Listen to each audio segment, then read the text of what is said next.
Hi fellas. So a little bit late on this week's report. I'd say I'm 2 days late. I was intending to do them on Wednesdays, and I ended up doing them on Thursday and Friday, for frankly, reasons I can't remember. But this week it was because I didn't finish Ezekiel. I thought I'd finish it. I still haven't finished it. I should be done either tomorrow or Monday. But the book of Ezekiel is actually quite hard. It's a lot harder than Genesis.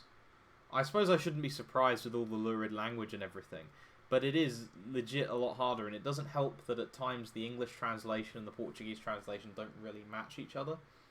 So I'm currently still on Ezekiel.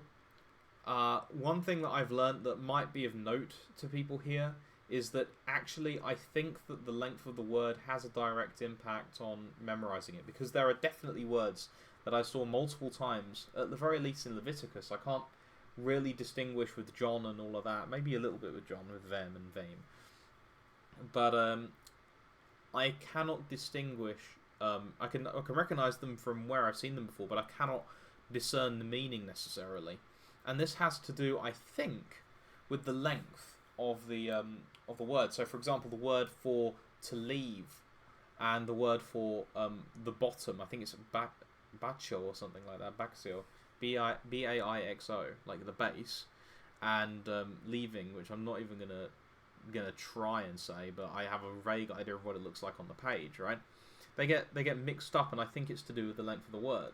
And I know that you can find reading comprehension algorithms that talk about the length of the words, and I really should have included it in retrospect. I thought it was kind of silly when I saw it the first time, but now I realise that it's true.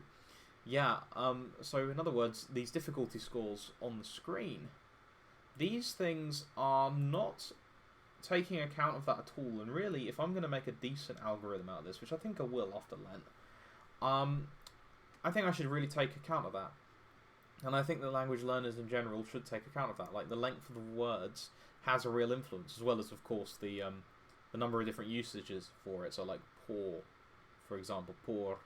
I don't know how it's pronounced in Portuguese. I haven't listened to Portuguese yet, but it has numerous different uses, and it's often really hard to discern. And it feels at time like a Latin without an explicit declension system, because you've got weird stuff going on with the I feel like there's almost like an implicit ablative case. I've seen when I've been looking up on dictionaries about the prepositional case in Portuguese, but I have no grammar book, so I can't actually consult it.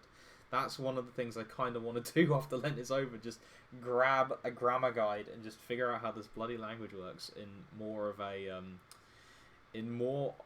direct kind of way. So what am I going to do now?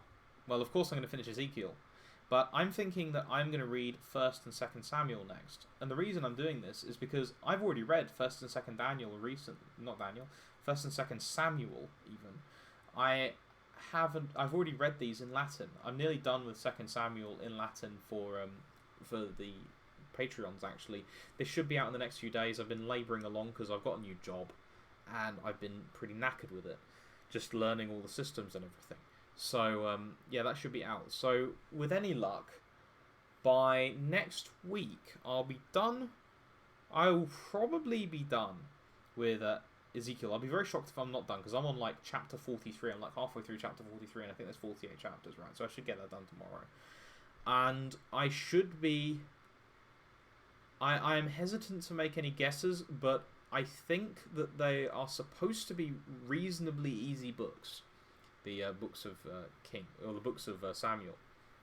So I could very well next week have the first book of Samuel done, or very much on the way to being done. So that's what my prediction is with this.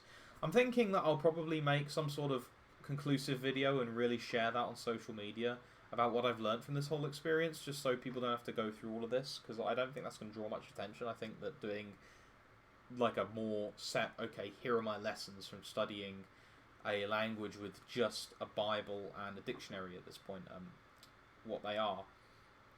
So I'm thinking I'll do that. Anyway, that's all I really had to say this week. Hope everything's working out with you guys, and take care. Bye-bye.